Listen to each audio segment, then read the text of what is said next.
it should be possible to beat. So you have to know really well on that slide.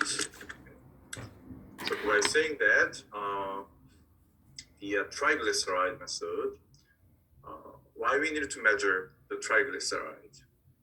Anybody? Evelyn, are you there?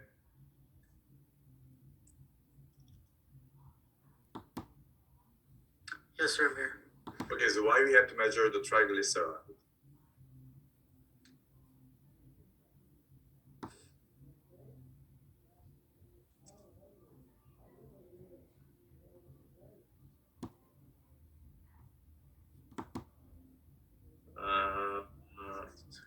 Sure.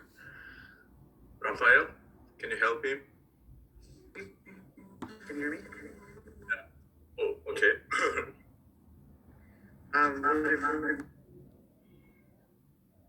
Okay, please.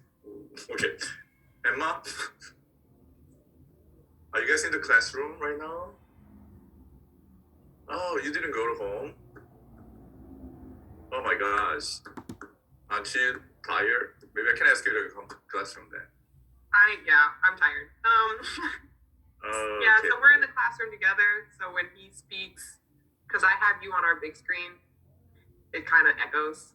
Okay. But I guess you can just use my mic. Maybe measure triglycerides to maybe use it in our risk ratio, because we have to divide it by 5 to get the VLDL. Right, so the triglyceride numbers can be used to find out some numbers we can use in, the calculating the LDL. That's the one. And then also the more physiologically, the triglyceride is the major fat being stored in the tissue. So we can say the triglyceride is the major constituent for the neutral fat.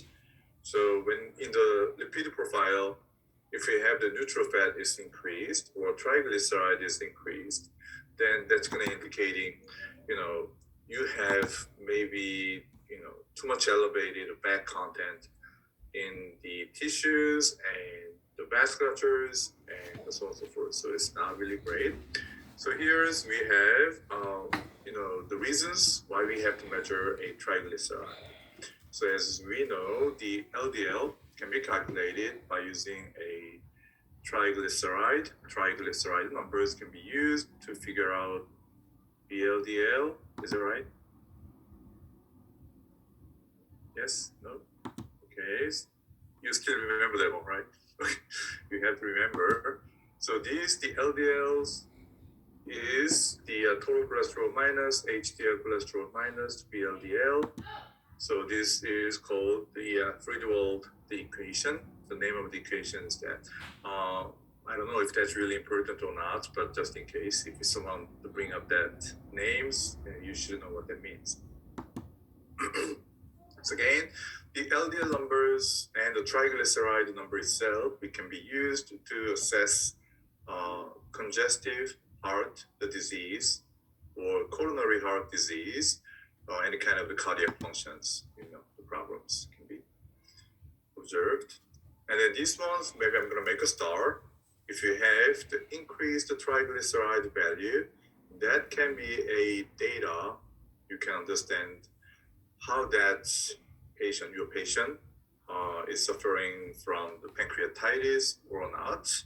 Okay, so increase the TG, maybe a evidence, I'd say maybe the evidence of the pancreatitis. Okay, anybody can tell me what is the kind of the relationship between the increased TG and the pancreatitis? Joyce? No? Okay. Francisco? And any thought? Doesn't have to be a correct answer. Just the inverse relationship. Inverse relationships. So if you have the increased the TGs, the pancreatitis possibilities are decreased. That's the inverse relationship, right?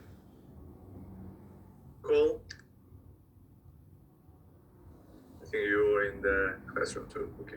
Mary? I'm in here with Emma. I was thinking maybe because Okay.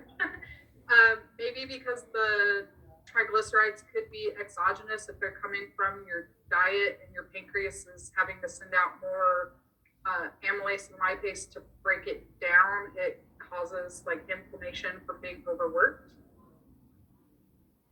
Well, the possible, but you bring up all the players that I'm gonna use.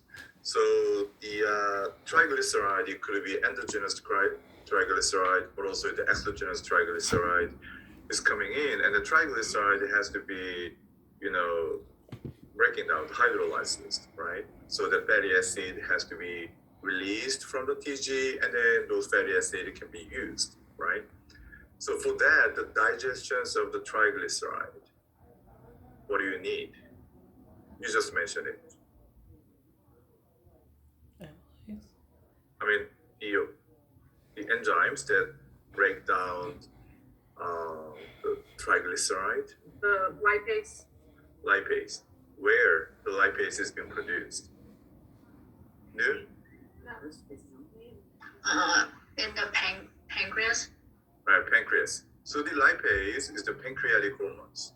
So if the pancreatitis is going on, the inflammation in the pancreas function is going to goes up or goes down. And things go up. If you have the pancreatitis, the inflammation happening, so those inflammation is related to the white blood cell infiltration, and the white blood cells release the cytokine, and those cytokine changes the behaviors of the pancreatic cells, so the pancreatic function will be decreased if you have the inflammation. So if the pancreas function is decreased, the enzymes being produced by the pancreas is going to be more or less? Less. If that's decreased, we can say the pancreatitis can make the lipase availability decreased. That's going to make the triglyceride is going to be elevated. Does that make sense? Okay. So we know the amylase, right? The amylase. What is the function of amylase, Christine?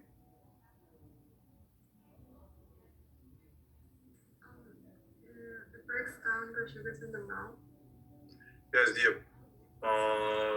the amylase is the enzymes that play roles in the carbohydrate digestions, so that the polysaccharide can be digested by the amylase.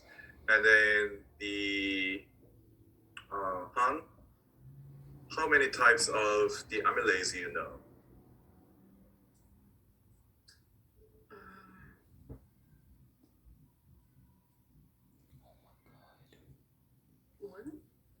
One. Okay. So what is that?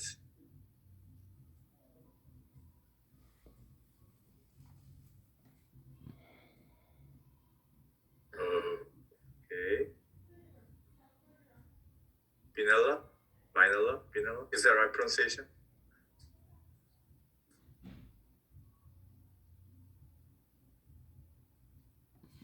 Wait, you still muted.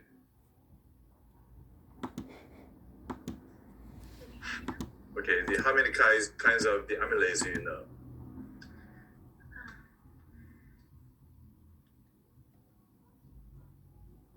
Okay, I'm gonna move fast. Jenica? You're in the center of my screen, so. There is salivary amylase and pancreatic amylase. So we have the two types of the amylase we discussed, S amylase and the P amylase. So if you apply something I just explained, the lipase, the pancreas produced, and then influence the TG levels being changed.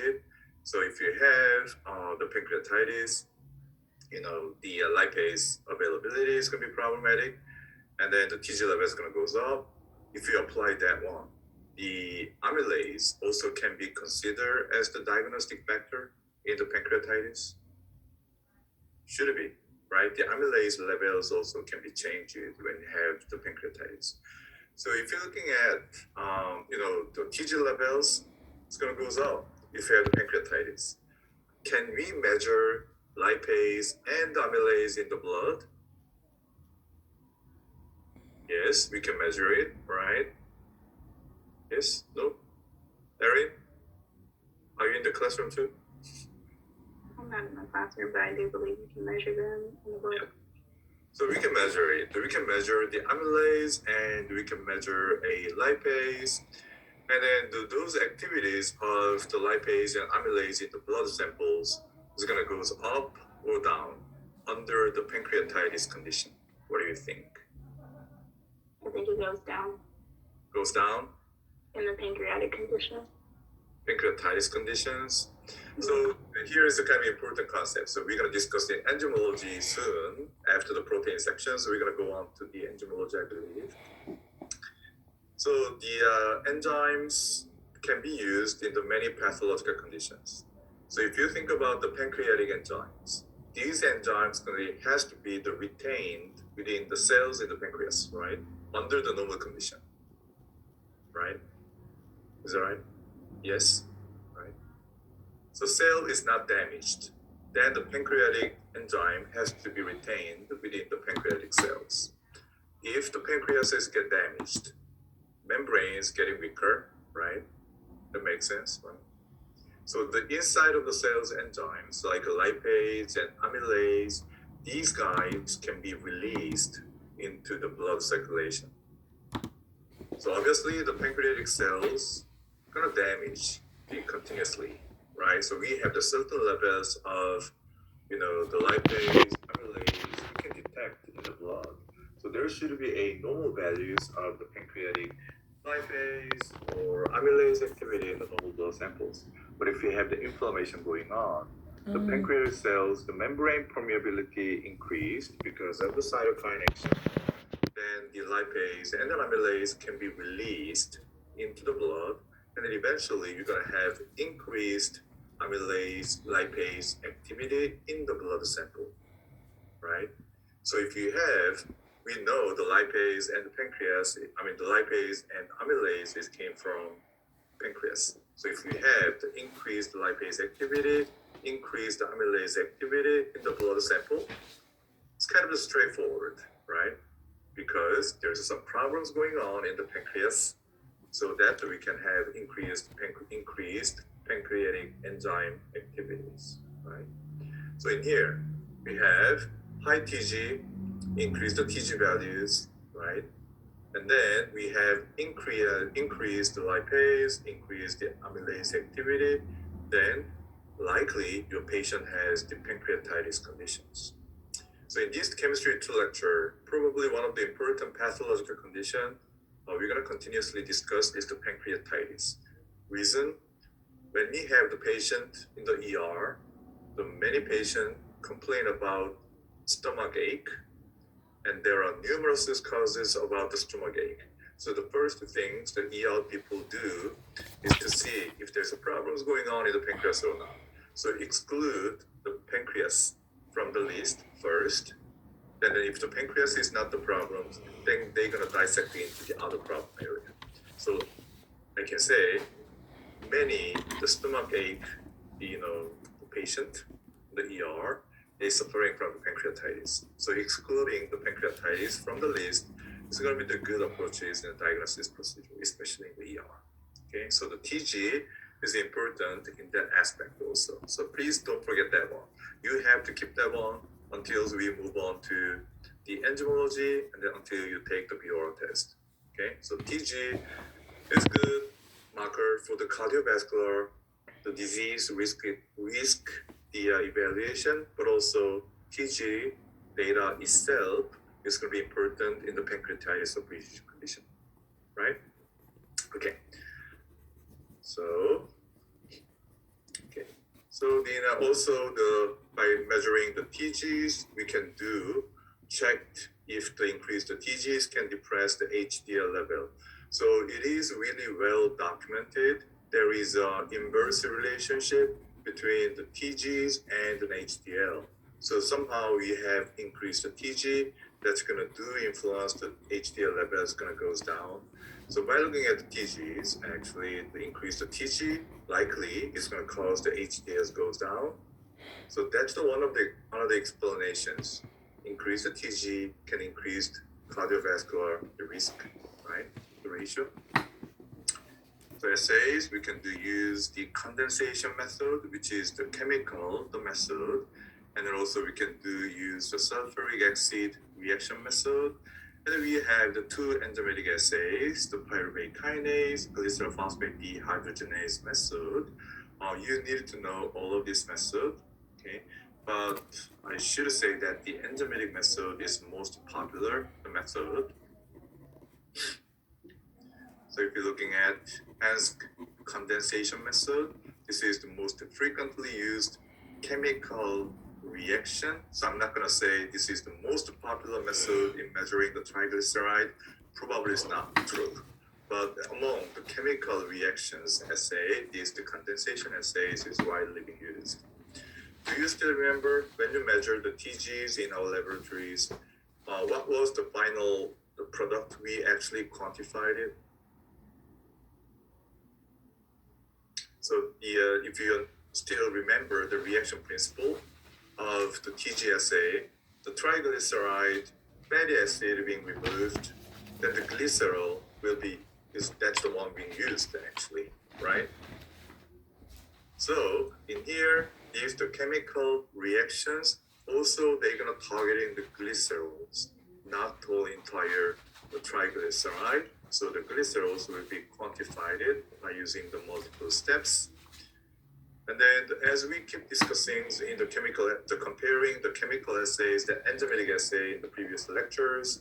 So same thing, this the chemical assay, we needed to extract the TG from the sample. So organic extraction is required. So this is kind of additional steps we do if you compare to the enzymatic assay. Enzymatic assay, we don't have to do extractions of the TG. We can use the sample immediately, right? But if you want to use these chemical assays, you need to extract the TG. And then after that, we are going to break down the TG into the glycerols and the free fatty acid. I hope that you understand what I'm saying in here, okay? And then once you have the glycerol, these glycerols can undergo the oxidation and then making a formaldehyde. Okay. This formaldehyde actually is going to be used in the condensation reactions. So if I use the chemical reactions in here, the glycerols, they came from the triglyceride. It's going to be interacting with the periodic acid, and then it's going to make the formaldehyde. And then the formaldehyde will be used in the reaction. So in these reactions, the condensation reactions, like formaldehyde will condenses with the ammonium acetate, okay, in the presence of the acetyl acetone. And then the condensations actually make the ring structure. And then based on your previous study, we know that whenever you have the ring structure, it's going to generate a color, right? So those color products can be quantified using the wavelengths in between the 400 and the 485 nanometers. So the colorimetric assays can be used in this assay. Again, we have the formaldehyde. The levels of the formaldehyde in this assay has to be proportional to the glycerol, and the glycerol has to be proportional to the triglyceride, right? So by measuring, the formaldehyde, we can appreciate how much TG in the patient samples. So in these condensation reactions, I just want to show you. So we have the formaldehyde, right? This formaldehyde can interact with the acetyl acetone, which can be a keto forms or enoyl forms. It depends on the double bond expressions. Okay, so we have this, the acetyl acetone presence. Then this formaldehyde can make fuse and the condensations with this chemical under the acidic condition. So once these guys fused here and here, then we're gonna have a color product, which is the ring structure. So the dihydrotoluene and derivatives can be quantified in around 400 nanometers wavelengths. So basically, as you can see, the formaldehyde and the acetyl acetone, they can be fused. and then condensed to form a ring structures. Okay, so this is the chemical reactions. It's called Hence condensation reaction. Okay, so that's the one, the popular chemical the reactions, and then I'm gonna move on to the next one. Sulfuric acid, the reactions is pretty much similar. We have to, this is chemical assay, so we have to extract the TG from the samples. Extraction is a required steps, and then under the either you can use the acidic condition and the alkaline condition. The both can be used. Anybody heard about? I mean, anybody has the hobby? The hobbies, the making soap. Anybody? Nope. Yeah, I have so many friends that actually my wife friend, they're making soap. You know, and then if you want to make a soap in your house, you can use these kind of the reactions actually under the alkaline conditions. The NaOH can be used, and then sodium salt can be formed, and then that sodium salt is the soap.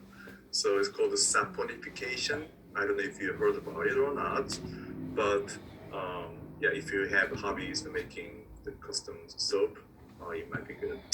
But anyway, we can use these. Oops.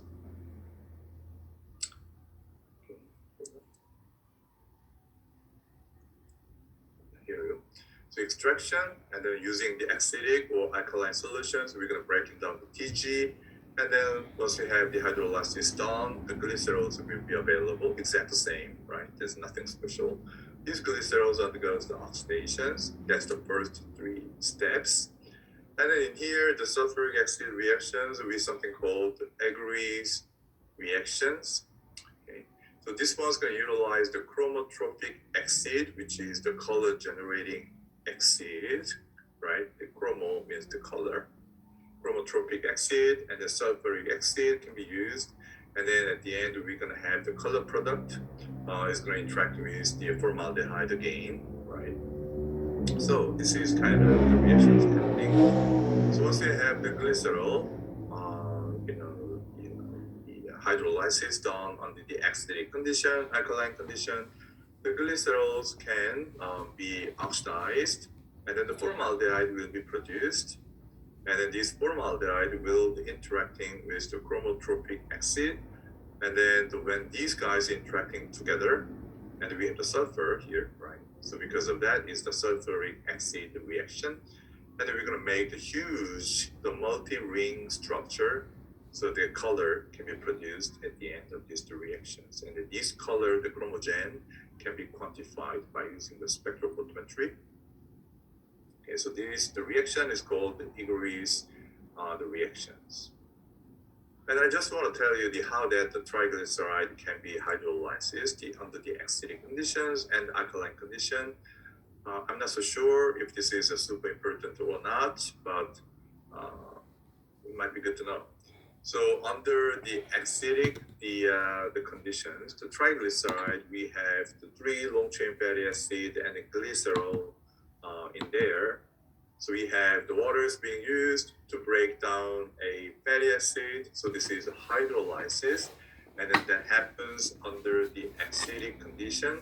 And actually, this is what the lipase do. Okay, the lipase do stimulating the hydrolysis of the triglyceride.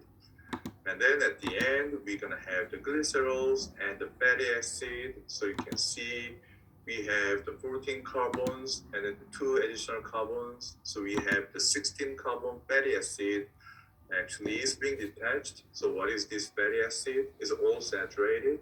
We have the carboxylic groups and all saturated the 16 carbon structures in here. What is this?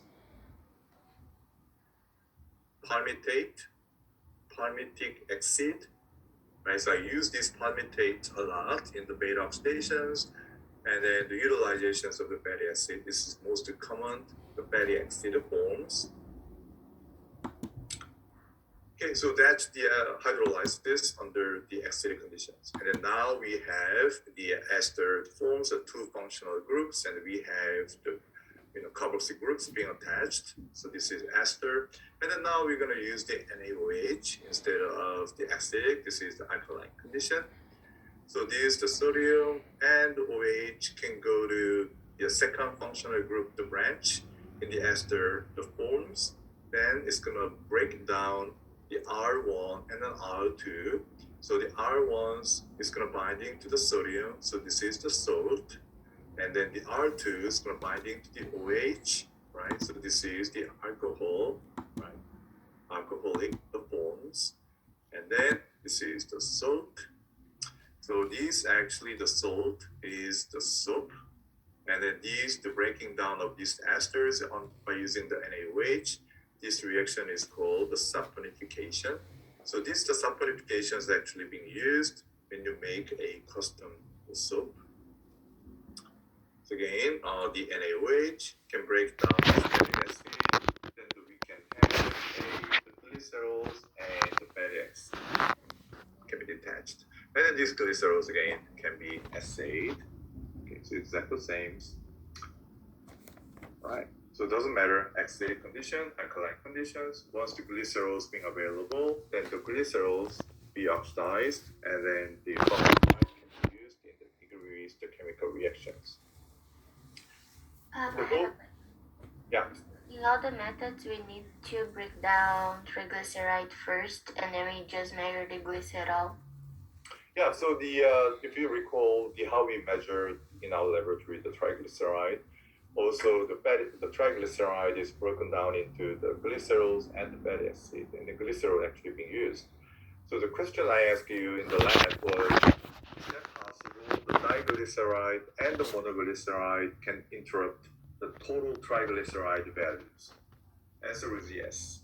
But under the normal conditions, the amount of the diglyceride and the monoglyceride is tiny, so we can ignore that portions. But if the patient is really starving and a lot of fatty acid is being used, then the DGs and NGs is going to be elevated. Then it's going to be difficult. The patients under the starving condition, it's going to be kind of challenging to quantify the exact how much TG in the patient samples. So under the very starving, very hungry the condition, then again the TG values cannot be used to understand the VLDL, the concentrations, something like that. Thank you. We have to get the glycerol, right? So we're going to move on to the enzymatic assay, and these are the very, very important and the most popular the method being used in the hospital setting. So pyruvate kinase and the lactate dehydrogenase assays first. So this is frequently used enzymatic assay. So I didn't go to the next slide yet, but you have to know what I'm going to discuss later. Comparisons between the chemical assay and an enzymatic assay. Or on the other hand, I'm going to ask you what is the pro and cons of the enzymatic assays, right? So always I ask you guys that why these enzymatic assays good, right? Or something like that. So again, we are going to quantify the glycerols, right? But the one major difference between the chemical and the enzymatic assay is extractions. So in this enzymatic assay, you don't need to extract the TG from the samples. The patient sample is ready to be used, right? So again, these enzymatic assays gonna breaking down the triglyceride into the glycerols and the 3 fatty acid. So obviously, the hydrolysis will be catalyzed by the lipase, right? The lipase is breaking down the the TG into the glycerols and fatty acid. In the second reaction, the glycerols now is going to interacting, with the enzymes called the glycerol kinase, so that the phosphorylation is done. And then we have the kinase. So you should know what is the source of the phosphate, ATP, right? So the kinase, that's the enzymes that do stimulating or catalyze phosphorylation of the protein. And the phosphorylations, the phosphate source is the ATP. So now ATP become ADP. One phosphate from the ATP is going to binding to the glycerol, so we can have the glycerol 3-phosphate. Okay. Right. So once it is done, then we have the another chemical, the reaction is going to coming in. And what is the name of this assay? Pyruvate kinase lactate dehydrogenase method. There is no pyruvate kinase lactate dehydrogenase being used yet.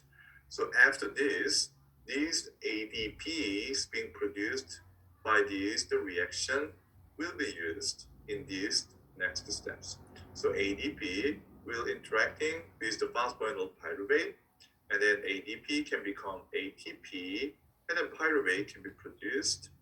So this is the steps we used in the glycolytic pathways, and then also the gluconeogenesis pathways, right?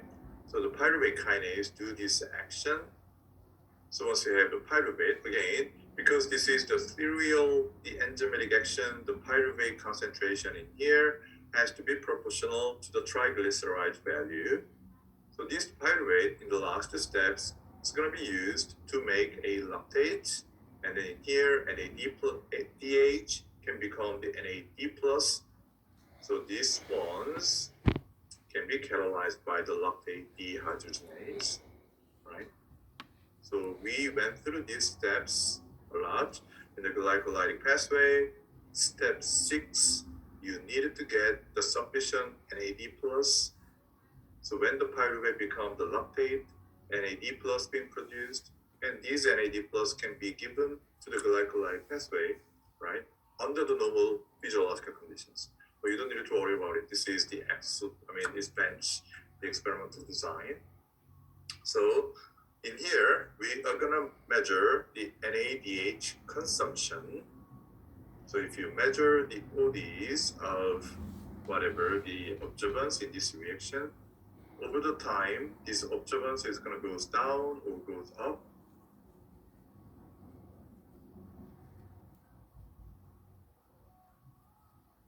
So let me ask you, similarity, is that right? Similarity?